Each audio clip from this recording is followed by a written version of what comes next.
Welcome back to another episode of Bischel Ball.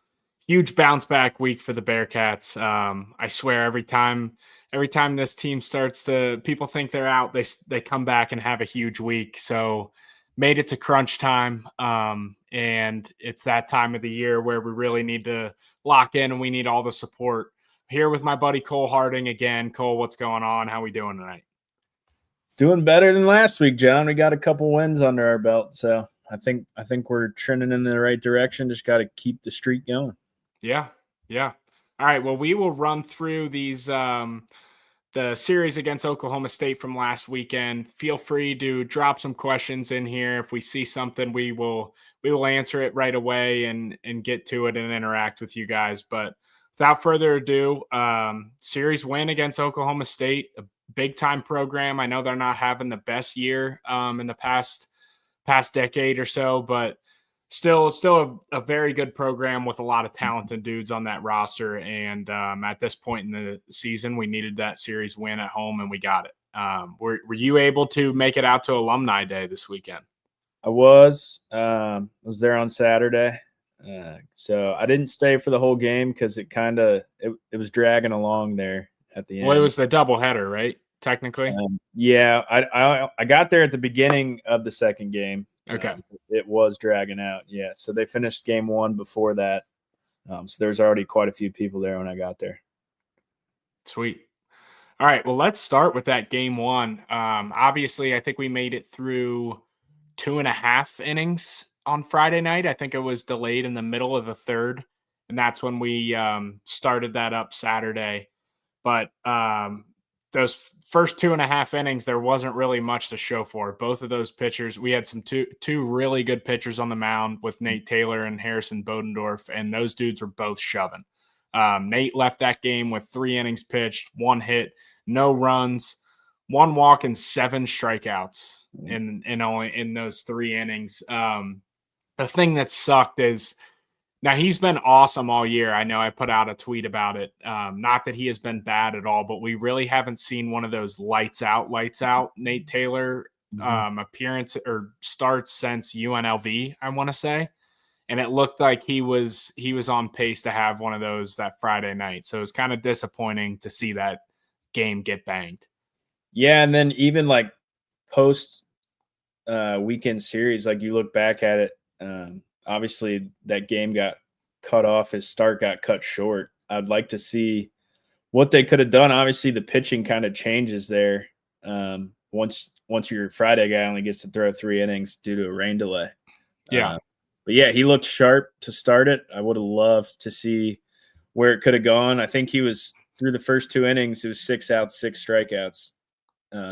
So I would have loved to see what would have come of it if he got to go at least like 6, maybe more innings. Yeah, and like you said, that honestly really worried me when that game got canceled because just as far as we've talked about some of the inconsistencies in our arms and kind of not knowing who's going to have a good weekend and who's not, that's been the one guy we've been able to rely on just about every Friday, and to only get 3 innings out of him on the weekend, especially when he's on, because I mean, he's a guy at this point, even if he's getting hit a little bit, we're going to ride him for 5 or 6 because he's our guy. Yeah, no, 100%. And that's kind of where I was like, well, now what is Coach Bischel going to do with the ending of that game one? It's like, do you kind of roll out your game 2 starter, which he ended up doing? Right. Or do you just kind of try to finish it with your better bullpen arms and see what happens? But, I mean, it is what it is. I just would have liked to see him have a full start and see what he could have done against that lineup without any interruptions or anything like that. Yeah. And like you said, we went to Kellen O'Connor to finish that game 1. He was our first guy out there. He did an outstanding job. We'll run through his line in a minute. But to start the bottom of the third, Carrington Cross came up with a huge 2-out single to score Niehaus and Vitterick, who also singled earlier in the inning. That put us out to a 2-0 lead, and that game was pretty quiet for the whole game until the bottom of the 8th when Carrington Cross again singled in Vitterick, who singled, and Pitts, who walked earlier in that inning. And that was all That was all the scoring in that game. 4-0 win for the Bearcats, and Carrington Cross, who else to drive in all 4 runs in that game one? That's just what I was about to say was who else. But it was good to see. I think his second hit was with 2 outs and runners on. So I believe that's Both 2-out hits? I know the first one was. I want to say the second one was too, but I know if at least one of them was, it's good to see some production there with 2 outs. 100%. Especially when he's up to the plate.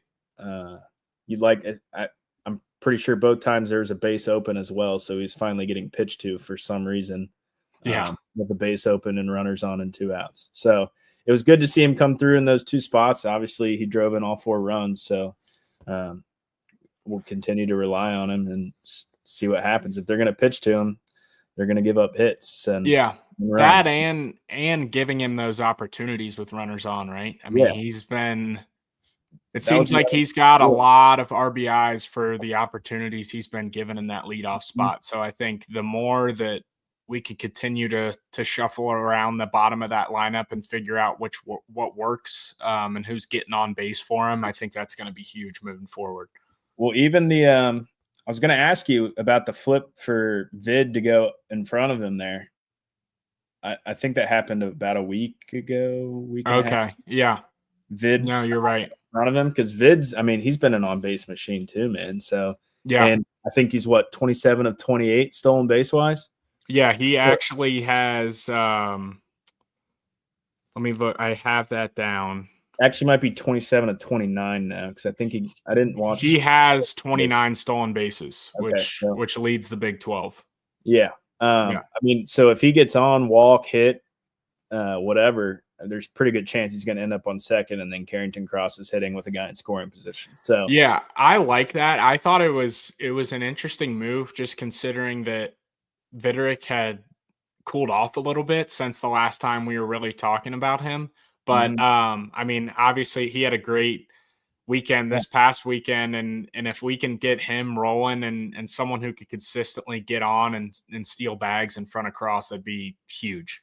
Especially if he gets on and then they pitch around Cross, then you're right to Natili with 2 runners on. So it's like kind of a lose-lose situation. The top of the lineup, and I think in this order, is pretty dangerous. And I wonder if maybe just the flip for Viderick to go to that leadoff spot kind of re-sparked him a little bit. Yeah. No, we've seen that happen before, right? It's like 100%. Coach moves a guy up or down in the lineup for who knows what reason, and it starts working for him. So I like it. Kellen O'Connor pitched that entire finish of game 1. He went 6 innings, 2 hits, no runs, 4 walks, and 8 strikeouts. So one of the best outings he's had in a while. I know I've said it before. We're going to need some of these guys to come up and continue to be consistent in the long run in these next few weeks. No, yeah, I agree. I mean, he did a phenomenal job. Which then, even if we go back to talking about Nate's start kind of getting cut short there, if you got Kellen O'Connor starting game 2, a full game 2, and he pitches like that, then you got like 2 really, really solid starts. For sure. With a lot more bullpen arms probably, or a lot more options on that last game there on Sunday. But yeah, I mean, he did a phenomenal job just filling up the zone. I know they were very lefty. They had a lot of lefties in their lineup, so that probably played to his advantage a little bit. But those guys are still really good hitters and very dangerous. So him being able to navigate that lineup and pitch it like he did was great for the Bearcats. Yeah. And a couple offensive notes from that game 1. Landon Viderick was 3 for 4 with 2 stolen bases, and then Carrington Cross was 2 for 4 with all 4 of those RBIs. So good stuff. Moving into game 2, this was kind of a back and forth game there for a little bit, and then the Bearcats were able to pull away late. In the top of the first, Oklahoma State took a 1-0 lead, and then the Bearcats answered right back with a 4 spot in the bottom of the first to take a 4-1 lead. Traded blows, and it was quiet for a while. It was 6-4 going into the 8th, and the bottom of the 8th, we put up a 5 spot to make it 11-4. Some offensive notes from this game. I got a lot of them because it was a 17-hit game, which I believe was the season high. for the team, obviously. And Viderick was 3 for 6 with a stolen base and a double. Christian Mitchell was 3 for 5 with 2 RBIs. Carrington Cross was 2 for 3 with 2 walks and an RBI. Cal Sefcik was 2 for 5 with 2 RBIs and a double. Viderick, Carrington, Sefcik, Quentin Coates, Christian Mitchell, Pitts all had multi-hit days, and that added up to the 17, which was the season high for the Bearcats. So awesome to see the Bats get super hot there in game 2. Yeah, 100%. This was the game I got to see a good chunk of. The guy who actually thought looked the best at the plate for this game, or at least caught my eye the most, was Christian Mitchell. He absolutely smoked 2 line drives for 2 of his 3 hits there. But yeah, I thought the Bats were alive. It was good to respond early. I think that was very big in this game. Even if you look at the first 2 innings there, they come out and get a run on the board in the top of the first, but we respond with 4 runs. We weren't able to throw up a 0, give up 1 in the top of the second, but we respond and get 1 back in the bottom of the second. So we're responding now when teams are scoring, and that's huge. And then even if you look at the 8th inning, they tack on 2 in the top of the 8th, but we respond with 5 runs. So it's really good to see the Bats coming alive there, especially when the opposing team goes out and scores, and we're responding to that with the same, if not more, runs. Yeah. Yeah. Yeah. And you talk about Christian Mitchell. That's a guy who there's gotta, I think for this team to click these next 3 weeks and make a run at this at large bid, we're going to need some of these guys that maybe didn't have a ton of offensive production throughout the year to come up big in some big spots and maybe heat up a little bit. Now it might be one guy a weekend, or it might be one or 2 guys that just really get it going for 3 weeks. But I think Christian Mitchell is a guy who obviously he's been kind of Coach Bischel's right-hand guy from Central Michigan. I do feel like after being here for a full year, he's earned a lot of the respect of his teammates. I feel like hearing from you guys last year, a lot of guys get along with him and kind of respect the way that he plays. So that would just be a big guy where if he kind of gets going a little bit, that could get the whole team kind of sparked up a little bit. 100%, especially like looking at just where he's been hitting in the lineup and how we just kind of mentioned sparking that bottom of the lineup a little bit with the top 3 being so dangerous.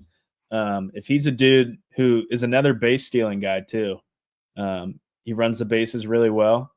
If he's heating up and getting on base in front from the bottom of that lineup, right in front of Vid, Carrington, and Natili, I mean, it's going to turn into runs.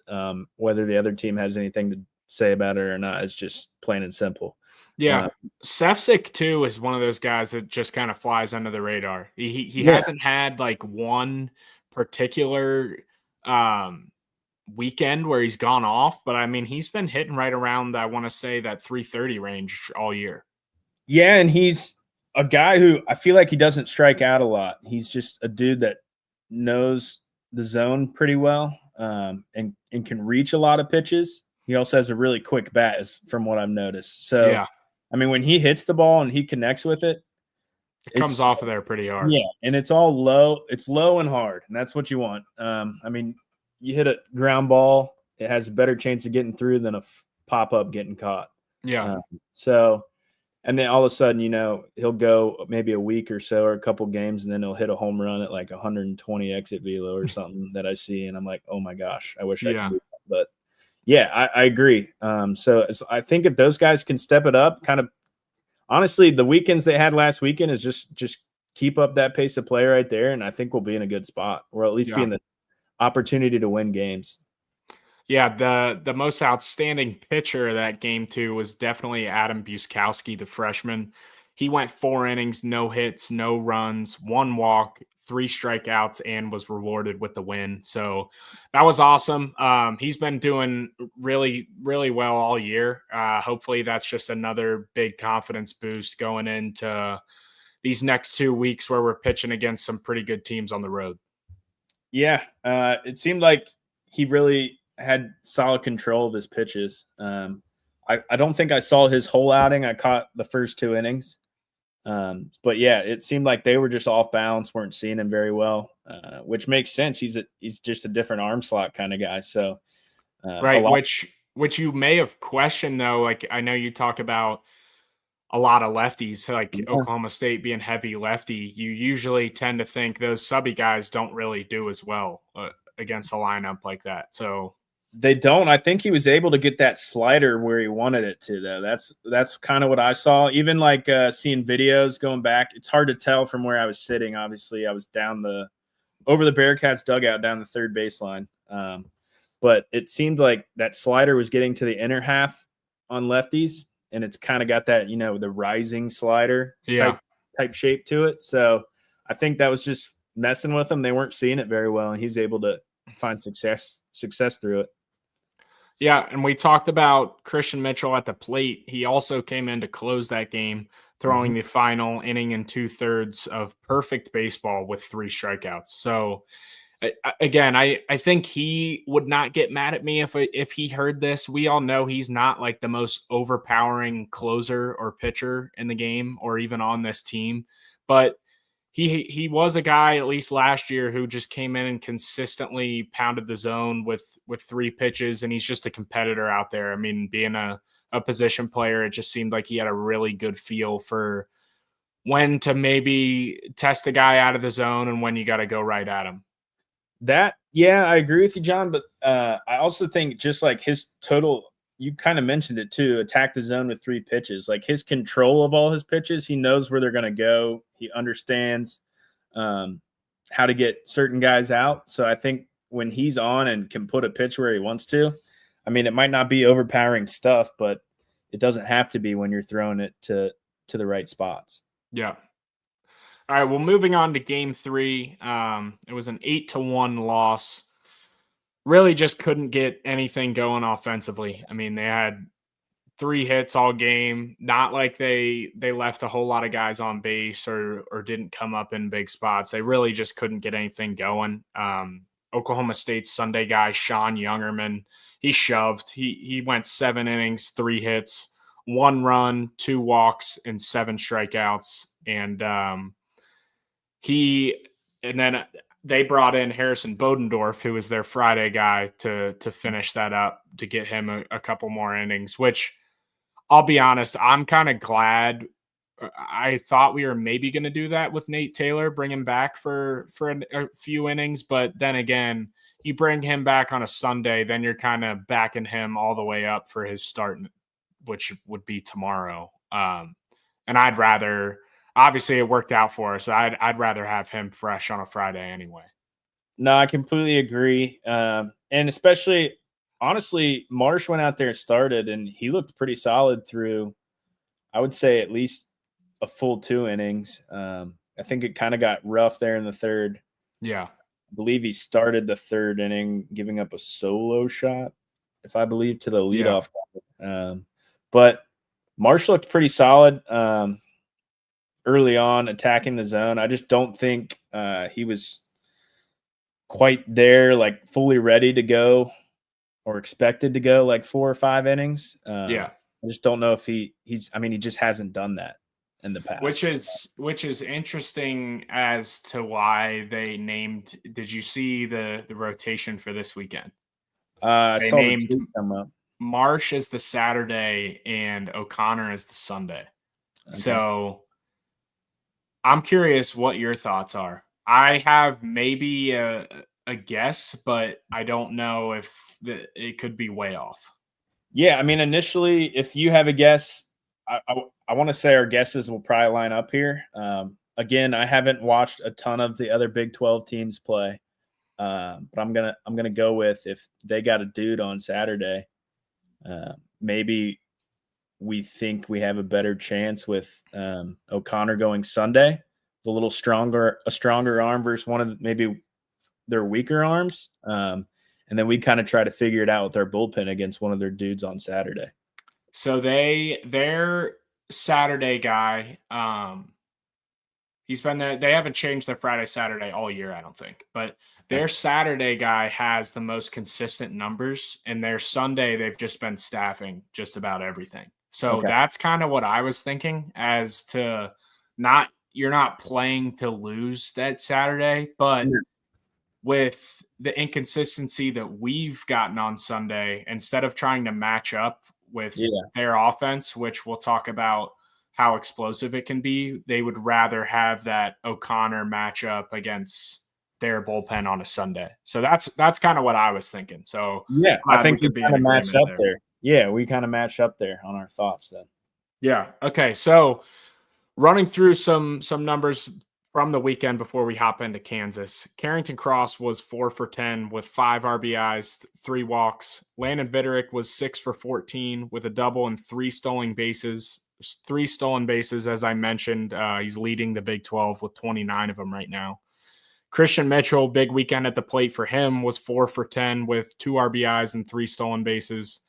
Quentin Coates continues to stay hot, man. The freshman, he was 4 for 11 with an RBI, 2 doubles, 2 walks, and he's currently on a 9-game hit streak. So get used to seeing that name in the lineup Yeah. here for the rest of the season. And then it's Derek Pitts, correct? Yeah. Okay. Derek Pitts was 3 for 8 with a double, 2 RBIs, a walk, and 3 stolen bases. So he's another dude who you see him in the lineup more and more, and he's really starting to be a little more consistent in the box, and he's also able to run the bases really well, as we've mentioned before. Yeah, I think that also helps. I know Ford's down right now, so I think Pitts kind of knew he was going to be thrown in there. He's gotten opportunities to play; they just haven't been super consistent.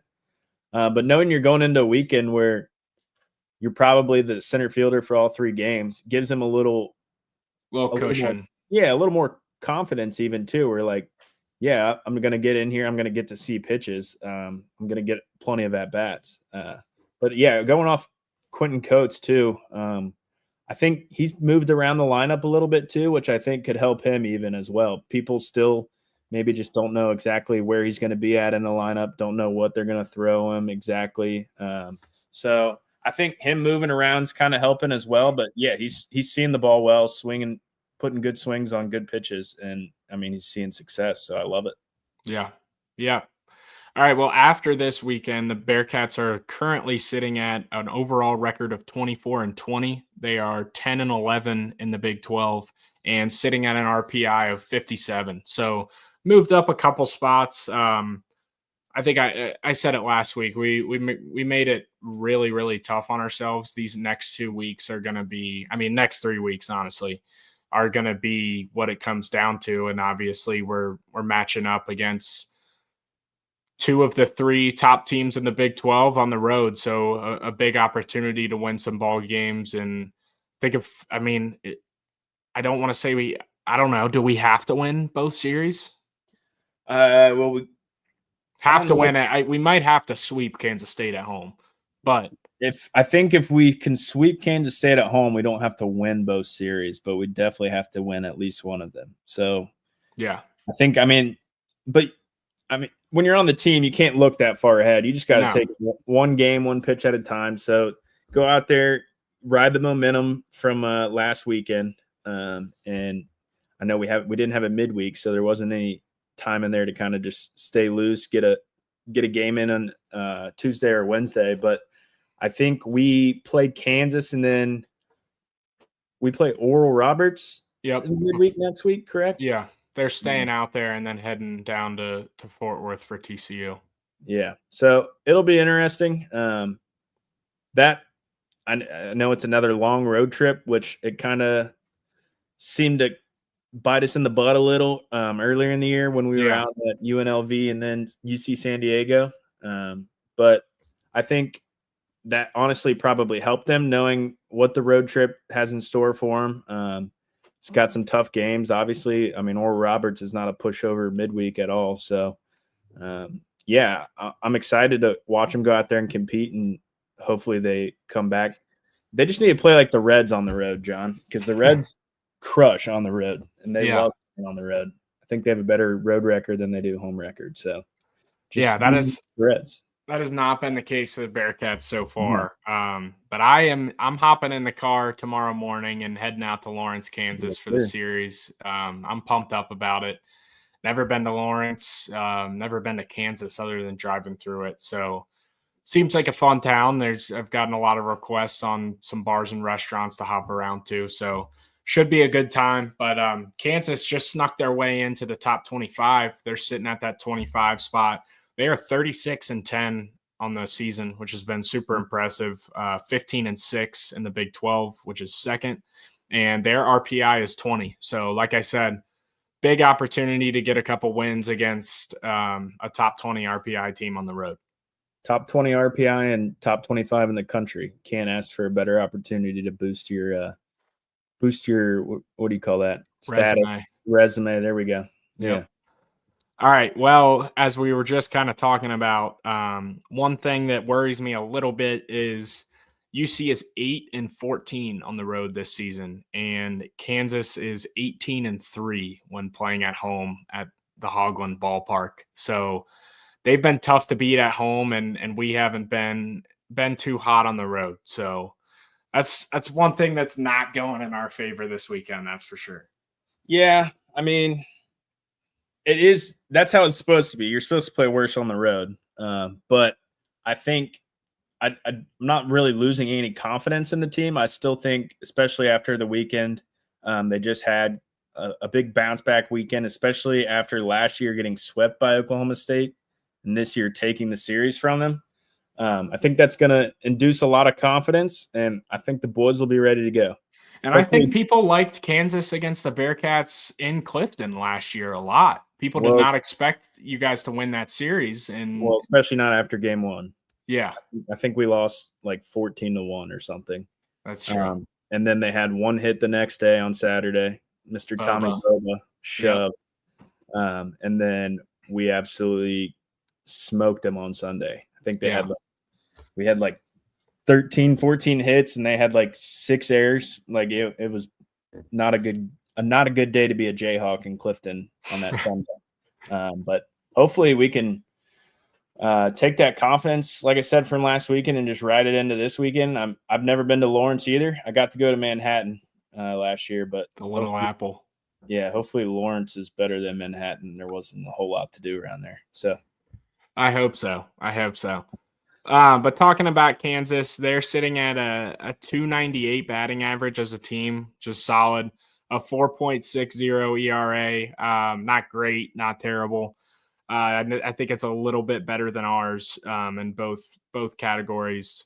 Their Friday guy, we're going to see Dominic Vogley. He is 6-3 with a 5.26 ERA. He's got 60 strikeouts with 24 walks through 66 and 2/3 innings. So he's been like steady Eddie kind of all year. I know the ERA isn't popping out at you by any means, but for a team that, like you said, I haven't watched this team a ton, but for a team that's 36-10 and keeps that guy in their Friday spot, I feel like they feel pretty good about him, giving him a good shot to win. Yeah, I mean, and they're what I think you said 15-6 in the Big 12. So if it's not broke, don't fix it. Especially with, I know their offense is pretty powerful. Solid offense, solid lineup from top to bottom.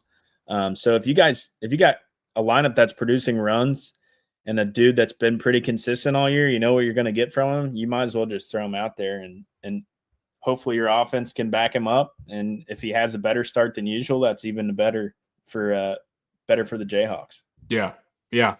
I mentioned their Saturday guys got the most consistent numbers. That's going to be Cooper Moore. He is 5-1 with a 3.36 ERA, 47 strikeouts, only 12 walks in 56 and a third innings. So seems like a guy who, I mean, even Vogley too, not a lot of walks out of him.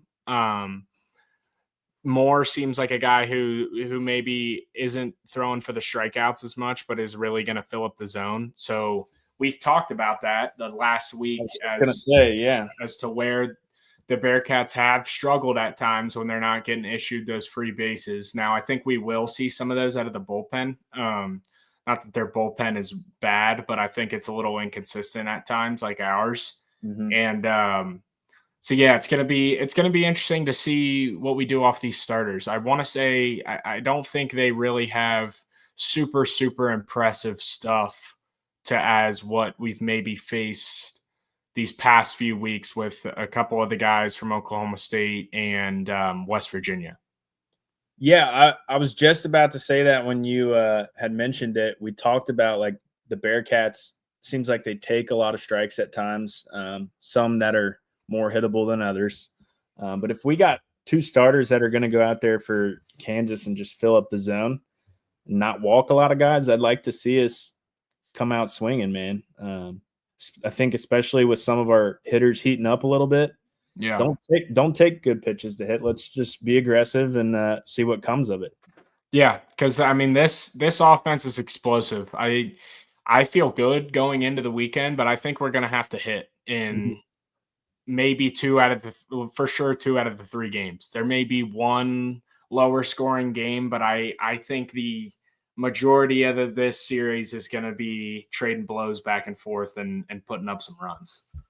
Yeah, and I know we talk about this, it feels like every week, but I really love to see us come out with energy ready to win game one there. And Yeah. both road series that we're gonna against Kansas and TCU.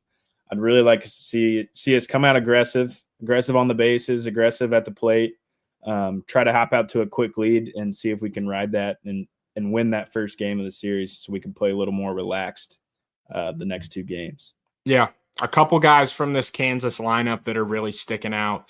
Brady Bollinger, he's hitting 377 with 15 doubles, 13 homers, 44 RBIs, and 48 walks. I know he's up there for that Big 12 Player of the Year conversation.